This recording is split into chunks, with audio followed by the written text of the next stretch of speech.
Welcome to જય માનપણા kitchen. હું લાબી આહિર આપશો ને મારા જય દ્વારકા. તો આજે હું તમારી સાથે શેર કરીશ આલુ પરોઠા. તો તમે જો આ રીત ફોલો કરી અને આલુ પરોઠા બનાવશો ને તો તમારા આલુ પરોઠા ક્યારેય નહીં ફાટે અને પોચા એટલા બનશે કે દાંત વગરના પણ ખાઈ શકશે. તો આલુ પરોઠા બનાવવા માટે આપણે લઈ લઈશું ઘઉંનો રોટલીનો ઝીણો લોટ. આલુ પરોઠામાં હંમેશા ઝીણો લોટનો જ યુઝ કરવો. તો અહીંયા ઘઉંના લોટને સાળી નાખ્યો છે.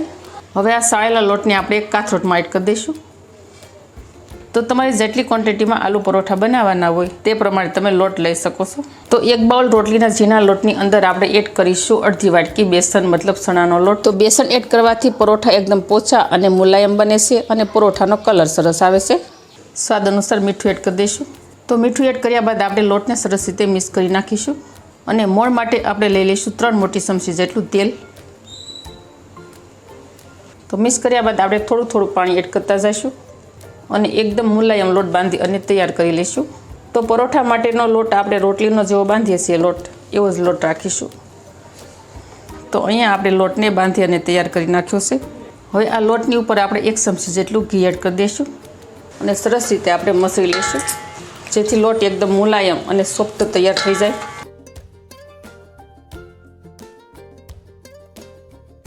તો અહીંયા ઘી એડ કર્યા બાદ પણ આપણે લોટને મસળી નાખ્યો છે. હવે આપણે રૂમાલ ઢાંકી અને 5 મિનિટ સુધી રેસ્ટ આપી દઈશું જેથી લોટ સરસ ગુણ આવી જાય. તો જ્યાં સુધીમાં લોટ રેસ્ટ થાય ત્યાં સુધીમાં આપણે આગળની પ્રોસેસ કરીશું. તો હવે આપણે લઈ લઈશું બાફેલા બટાકા. તો અત્યારે મેં 4 નંગ બટાકા લીધા છે. તો બટાકા ઠંડા થાય ને ત્યારબાદ જ તેને ખમણવાના જેથી બટાકાની અંદર મોઇસ્ચરનો ભાગ ન રહે. અને બીજું કે બટાકું એકદમ કોરું થઈ જવું જોઈએ, ઉપરથી પાણી જેવું ન લાગવું જોઈએ. તો તમે જો આ પરફેક્ટલી કરશો ને તો તમારા પરોઠા બિલકુલ ક્યારે નહીં ફાટે. તો હવે આપણે બટાકાને ખમણી વડે ખમણી લઈશું. આપણે મોટા ખમણીના ઓલથી ખમણીશું. ખમણીમાં આપણે બટાકું ખમણીએ ને તો બિલકુલ ગઠ્ઠા જેવું ન રહે પરોઠામાં અને બટાકું એક સરખું ખમણાય. તો અહીંયા આપણે બધા જ બટાકાને સરસ રીતે ખમણી નાખ્યા છે. તો હવે આની અંદર આપણે લઈ લઈશું 2 કટ કરેલી ડુંગળી. ડુંગળીને આપણે કેવી કટ કરવાની? એકદમ ઝીણી. જો તમે જોઈ શકો છો આ રીતના એકદમ ઝીણા ટુકડા કરીશું. તો જો ડુંગળીના મોટા ટુકડા હશે ને તો પણ વેલણમાં આપણે આડા આવશે અને પરોઠું ફાટવા કરે. તો ડુંગળી એડ કરી દઈશું આપણે.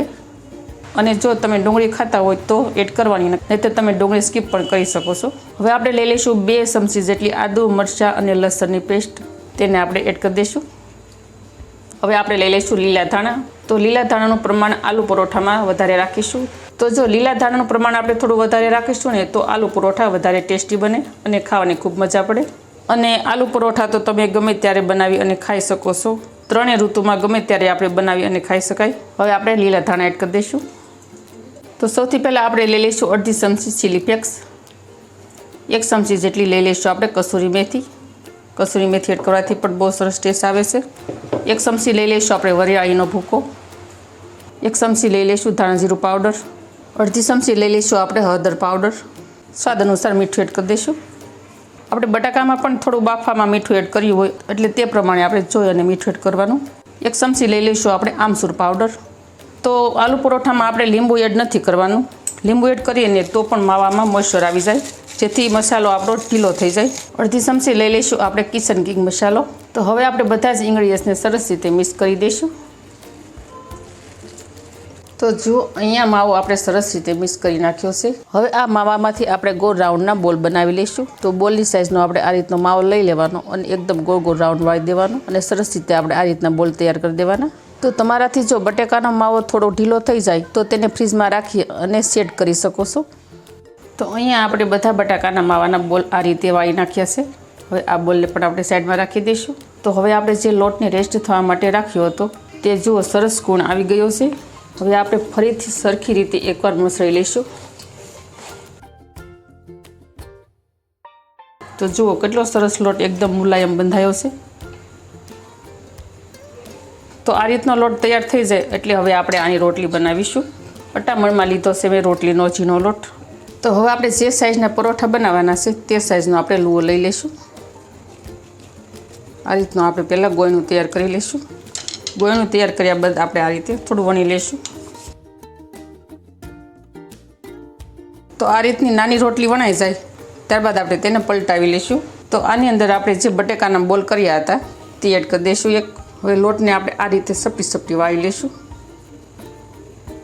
જે ઉપરનો એક્સ્ટ્રા લોટ નીકળે તે આપણે કાઢી લઈશું.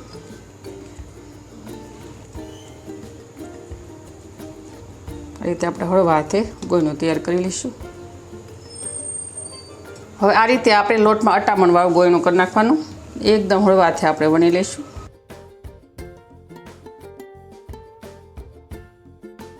તો જો આ રીતનું વણીએ ને તો બિલકુલ પરાઠો ન ફાટે.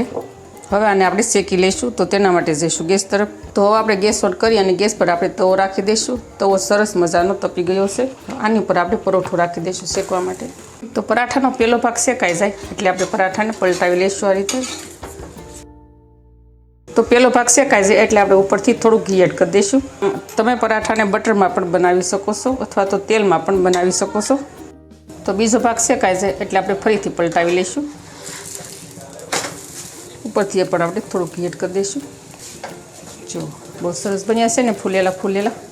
તો આ રીતે આપણે અલટાવી પલટાવી અને સરસ રીતે પરાઠા શેકી લઈશું. તો આ રીતના પરોઠા શેકાઈ જાય એટલે હવે આપણે પરોઠાને લઈ લઈશું પેનની બહાર. તો સેમ પ્રોસેસથી આપણે બીજું પરાઠું પણ વણી લઈશું. તો અહીંયા આપણા મસ્ત મજાના ટેસ્ટી આલુ પરોઠા બની અને થઈ ગયા છે તૈયાર. તો તમે પણ આ રીતે આલુ પરોઠા બનાવજો. બહુ સરસ ટેસ્ટી લાગશે અને ખાવાની પણ ખૂબ મજા પડશે.